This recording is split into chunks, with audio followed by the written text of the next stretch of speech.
तो ब्रिटेन में corona virus का नया स्ट्रेन सामने आने के बाद भारत सरकार भी सतर्क नजर आ रही है और एहतियातन कदम भी उठाए गए हैं। दरअसल भारत सरकार ने ब्रिटेन से आने वाली फ्लाइट्स पर तो रोक लगा ही दी है। भारत सरकार ने वहां जाने और वहां से आने वाली फ्लाइट्स पर रोक लगा दी है। सरकार की ओर से दी गई जानकारी के मुताबिक 22 दिसंबर की रात 11:59 से ये रोक लगा दी जाएगी। रोक फिलहाल 31 दिसंबर को रात 11:59 तक के लिए लगाई गई है। भारत को हर जाने वाली सभी ट्रांजिट फ्लाइट्स के यात्रियों के लिए RT-PCR टेस्ट को अनिवार्य कर दिया गया है।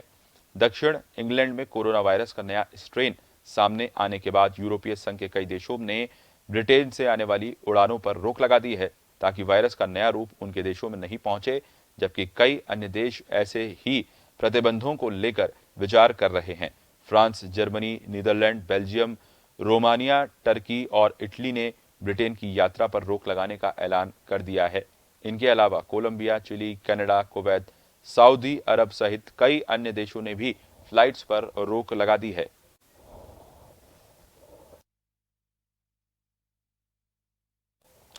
हमारे साथ हमारे सहयोगी जुड़ रहे हैं अनिल सेन, इस पर ज्यादा जानकारी और चर्चा करने के लिए। अनिल, भारत सरकार ने एहतियातन ये कदम उठाया है जिसे एक अच्छा कदम कहा जा सकता है, क्योंकि सवाल इसलिए भी उठ रहे थे क्योंकि जब कोरोना की पहली लहर आई थी, जब शुरुआत में पिछले मार्च की अगर हम बात करें, जब कोरोना की शुरुआत हुई थी, तब भी सवाल उठे थे कि पहले ही क्यों नहीं फ्लाइट्स को रोक दिया गया। तो इस बार बेहद जरूरी और सावधानी भरा कदम भारत सरकार का।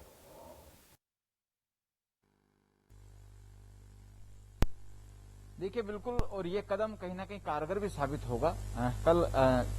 दिल्ली में अहम बैठक बुलाई गई थी और जिस तरह से ब्रिटेन में संकेत मिल रहे थे कि वहां वायरस में बदलाव आया है और उस बदलाव काफी भयानक और खतरनाक भी कहा जा सकता है, तो उसके बाद में त्वरित बैठक के बाद में ये डिसीजन लिया गया कि तमाम जो फ्लाइट्स हैं इंडिया में आने वाली, उन पर रोक लगाई जानी चाहिए। हालांकि एक बार तक के हिदायत के तौर पर 31 दिसंबर तक इन फ्लाइट्स को रोका गया है और आज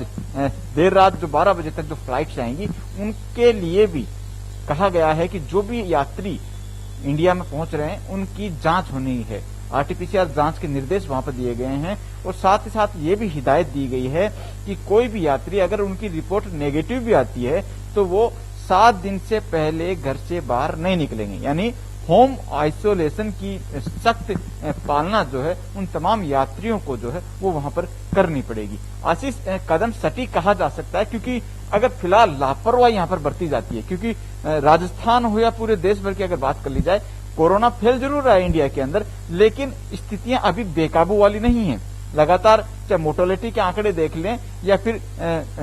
कोरोना पॉजिटिव आने के बाद में नेगेटिव होने वाली की स्थिति देख लें, तो तमाम आंकड़ों के अंदर इंडिया की स्थिति, भारत देश की स्थिति काफी बेहतर है। लेकिन अब जिस तरह से वायरस में बदलाव आया है, ये वायरस में बदलाव किस तरह का है, क्या ट्रेंड है, वैज्ञानिकों को इसको समझने में अभी दिक्कत यहाँ पर आने वाली है। वैक्सीन जो चल रही है, जो ट्रीटमेंट फिलहाल चल रहा है कोरोना का, वो ट्रीटमेंट काम करेगा या नहीं करेगा, इन तमाम जो संकेत हैं, ये चिंताएं कहीं ना कहीं सरकार की बढ़ाती हैं और इन चिंताओं के बीच में सरकार ने ये कदम यहाँ पर उठाया। हालांकि अगर जिस समय चाइना में पहले ये एक पहला केस आया था और उस दौरान अगर इस तरह की सख्ती होती तो ये जरूर कहा जा सकता है कि शायद इंडिया के आज इतने हालात यहाँ पर नहीं होते। लेकिन फिलहाल भी सख्त कदम जरूर है, लेकिन सख्त कदम पर सख्ती जरूर लगानी पड़ेगी आशीष, क्योंकि जिन लोगों को घर जाने की छूट दे दी जाती है, अक्सर हमने पहले भी देखा था, लॉकडाउन लगा हो या कोरोना काल के बीच में जो बाहर से यात्री आने वाले रहे हों, उन यात्रियों को हिदायत दी गई थी कि वो लोग 14 दिन से पहले घर से बाहर नहीं निकलेंगे। लेकिन कई जगह से इस तरह की शिकायतें आई कि लोगों ने लापरवाहियां बरती, क्योंकि कोरोना शुरुआती दौर के अंदर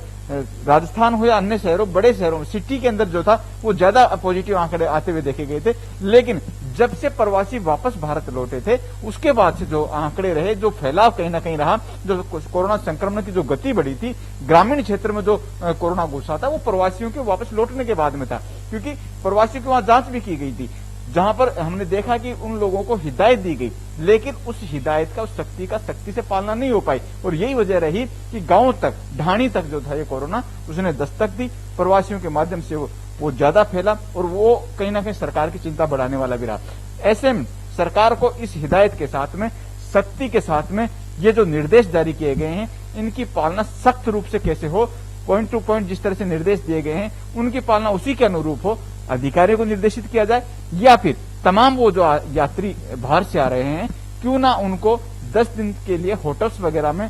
होम आइसोलेशन वहां पर कर दिया जाए, क्वारंटाइन वहां पर कर दिया जाए, और उसके बाद में अगर कोई लक्षण नहीं होते, जांच तो जरूरी है, आर्टिफिशियल जांच जरूरी है, लेकिन कई बार ऐसा होता है, संभव हो सकता है कि जांच में पॉजिटिव होने के बावजूद भी नेगेटिव आए। तो ऐसे में इस स्थिति से, क्योंकि वायरस खतरनाक है, फिलहाल इसकी पीड़ा जो है पूरे देशवासी झेल रहे हैं, विश्वव्यापी ये महामारी है, लेकिन अभी बदलाव जो इस वायरस का है उस चैलेंज को निपटने के लिए ये कदम उठाना सरकार के लिए बेहद जरूरी है, सरकार ने उठाया भी है। अनिल, विशेषज्ञों की बात करें, जो डॉक्टर्स हैं, जो तमाम सीनियर डॉक्टर्स हैं और जो विशेषज्ञ हैं, वो इसे एक नया रूप मानकर महज चल रहे हैं कि एक वायरस की एक क्षमता होती है कि वो नए नए रूप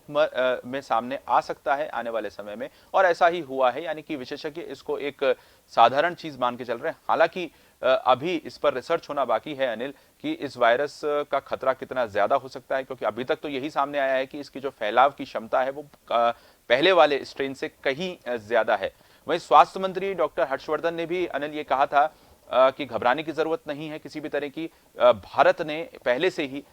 नए स्ट्रेन से लड़ने के लिए या फिर किसी भी खतरे से निपटने के लिए रणनीति तैयार कर रखी, यानी भारत सरकार तो पूरी तरीके से तैयार है अनिल।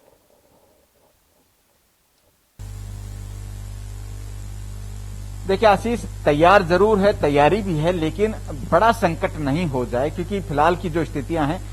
इससे भी भारत निपट रहा है। और अगर वायरस ट्रेंड में बदलाव है, उस बदलाव में विशेषज्ञ जरूर कह रहे हैं, क्योंकि पिछले उदाहरण यहाँ पर दिए जा रहे हैं। स्वाइन फ्लू का जो ट्रेंड यहाँ पर लिया जा रहा है, उसमें बताया जा रहा है कि स्वाइन फ्लू ने ट्रेंड जरूर बदला, लेकिन उसका ट्रीटमेंट नहीं बदला। ऐसे में वो ज्यादा घातक साबित नहीं हुआ। लेकिन स्वाइन फ्लू का कोरोना वायरस से तुलना करना भी विशेषज्ञ जरूर कर रहे हैं, लेकिन बिल्कुल 100% दावा शायद कोई नहीं कर रहा। और यही वजह है कि ये चैलेंजिंग कहीं ना कहीं जो वायरस में बदलाव है वो कहा जा सकता है। हालांकि विशेषज्ञ अपनी जगह सटीक भी हैं, ठीक भी कहे जा सकते हैं, और वायरस का जो ट्रेंड बदल रहा है उसको कुछ हद तक विशेषज्ञ मान रहे हैं कि ये लगातार बदलाव आता भी रहता है, ऐसा संभव भी है, और आगे भी भविष्य में देखने को मिलेगा कि इस तरह का बदलाव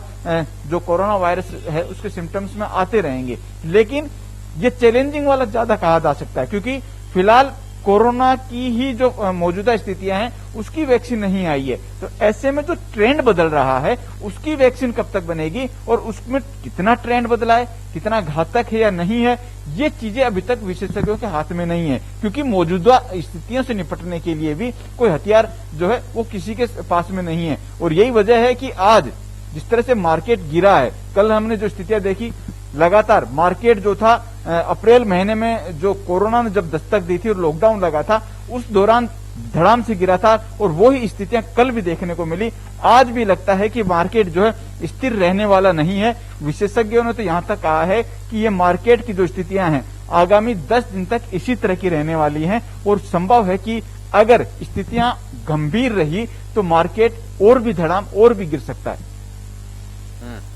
जन टीवी की लेटेस्ट अपडेट पाने के लिए हमारे चैनल को जरूर सब्सक्राइब करें और नोटिफिकेशन पाने के लिए बेल आइकॉन दबाएं।